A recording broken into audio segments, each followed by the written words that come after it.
அவற்றில் 10 மசோதாக்கள் ஆளுநர் அவர்கள் ஐ வித்ஹோல்ட் அசென்ட் என்று சொல்லி அந்த மனுக்களை சட்டமன்றத்துக்கு திருப்பி அனுப்பினார்கள்.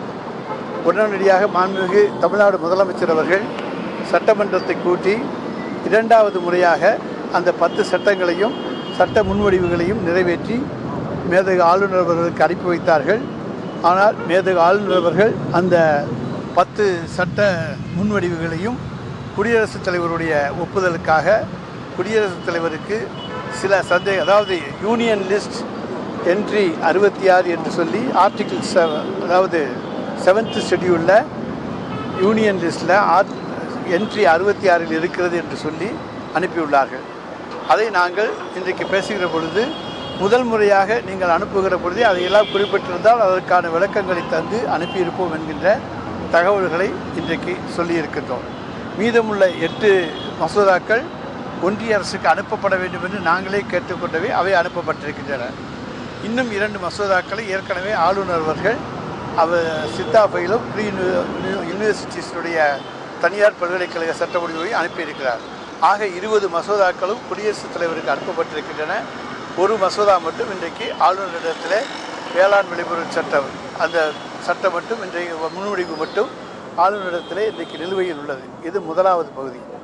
இரண்டாவது பகுதியாக இன்றைக்கு 2 முன்னாள் அமைச்சர்கள் மீது சாங்ஷன் ஆஃப் ப்ராசிக்யூஷனுக்காக அனுப்பப்பட்டு பல மாதங்களாக திரு கே.சி. வீரமணி அவர்கள் மீது 15 மாதங்களாகவும் விஜயபாஸ்கர் மீது 7 மாதங்களுக்கு மேலாகவும் அந்த கோப்புகள் நிலுவையிலே உள்ளன. எனவே அவற்றுக்கு அனுமதி தர வேண்டும். ஏனென்று சொன்னால் அது அரசாங்கத்தால் அனுப்பப்பட்டு விசாரிக்கப்பட்டு அனுப்பப்பட்டிருக்கிறது. நீங்கள் கேட்ட விளக்கங்களை எல்லாம் அரசு தந்திருக்கிறது என்கின்ற தகவலை சொல்லி அதற்கான அனுமதியையும் மேதகு ஆளுநரிடத்தில் கேட்டிருக்கின்றோம். அத்தோடு இல்லாமல் ப்ரீமெச்சூர் ரிலீஸ் முன்கூட்டி விடுதலை, அந்த முன்கூட்டி விடுதலைக்காக பேரறிஞர் அண்ணாவுடைய 115வது பிறந்தநாள் விழாவை முன்னிட்டு 112 கோப்புகள் முதல் கட்டமாக அனுப்பப்பட்டன. அதில் 70 கோப்புகளில் 68 கோப்புகள் 68 பேருக்கு விடுதலைக்கு அனுமதி தந்து 2 பேருடைய விடுதலை மட்டும் ரத்து செய்து 70 கோப்புகள் எங்களுக்கு அனுப்பப்பட்டிருக்கின்றன. 42 முன்விடுதலை கோப்புகள் ஆளுநரிடத்திலே இருக்கின்றன. இன்னும் ஒரு 7 முன்விடுதலை கோப்புகள் நீதிமன்றத்துடைய அறிவுறுத்தலின்படி நீதிமன்றத்துடைய உத்தரவின்படி அந்த கோப்புகள் பரிசீலிக்கப்பட வேண்டும். அவர்களுக்கு முன்கூட்டி விடுதலை தர வேண்டும் என்று ப்ரீமெச்சூர் ரிலீஸுக்காக சொல்லப்பட்டது.